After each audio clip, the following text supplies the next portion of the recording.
30 days ചലഞ്ചിലെ ഇന്നത്തെ class നമ്മൾ പഠിക്കാൻ പോകുന്നത് ടാഠ ഡാഠാണ ഇവ ചേർന്ന് വരുന്ന വാക്കുകളാണ്. കഴിഞ്ഞ ക്ലാസ്സിൽ കവർഗം, ചവർഗം, ടവർഗം അതൊക്കെ നമ്മൾ എഴുതാൻ പഠിച്ചു കഴിഞ്ഞു. ഇന്ന് പഠിക്കാൻ പോകുന്നത് ടാഠ ഡാഠാണ ഇവ ചേർന്ന് വരുന്ന വാക്കുകളാണ്. ആദ്യമായിട്ടാണ് ഈ ക്ലാസ് കാണുന്നതെങ്കിൽ ലൈക്ക് ചെയ്യാനും ഷെയർ ചെയ്യാനും സബ്സ്ക്രൈബ് ചെയ്യാനും മറക്കരുത്. ടാ ചേർന്ന് വരുന്ന വാക്കുകൾ ഏതൊക്കെയാണ്? അട, കുട, പടി, വട, മടി. പറഞ്ഞെഴുതുക. ഓരോ വാക്കുകളും പറഞ്ഞെഴുതി പഠിക്കുക. അടുത്തതായി ഠ ചേർന്ന് വരുന്ന വാക്കുകളാണ്. പാഠം, പീഠം, മഠം, കഠിനം, മിഠായി. പറഞ്ഞെഴുതി പഠിക്കുക. അടുത്തതായി നമ്മൾ പഠിക്കാൻ പോകുന്നത് ഡാ ചേർന്ന് വരുന്ന വാക്കുകളാണ്. ഡയറി, റേഡിയോ, ഡോക്ടർ, ഡബ്ബ, ഡാലിയ.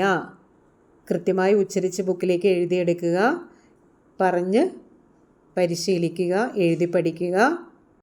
അടുത്തതായി ഢ ചേർന്ന് വരുന്ന വാക്കുകളാണ്. ഗാഠം, ദൃഢം, മൂഢൻ, പ്രൗഢി, ഢക്ക. ഡ ചേർന്ന് വരുന്ന വാക്കുകൾ പണം, വീണ, മണൽ, കണ്ണ്, കിണർ. പറഞ്ഞെഴുതി പഠിക്കുക. മലയാള ഭാഷ വ്യക്തമായും ശുദ്ധമായും പഠിക്കാൻ എല്ലാവരും തയ്യാറാവുക.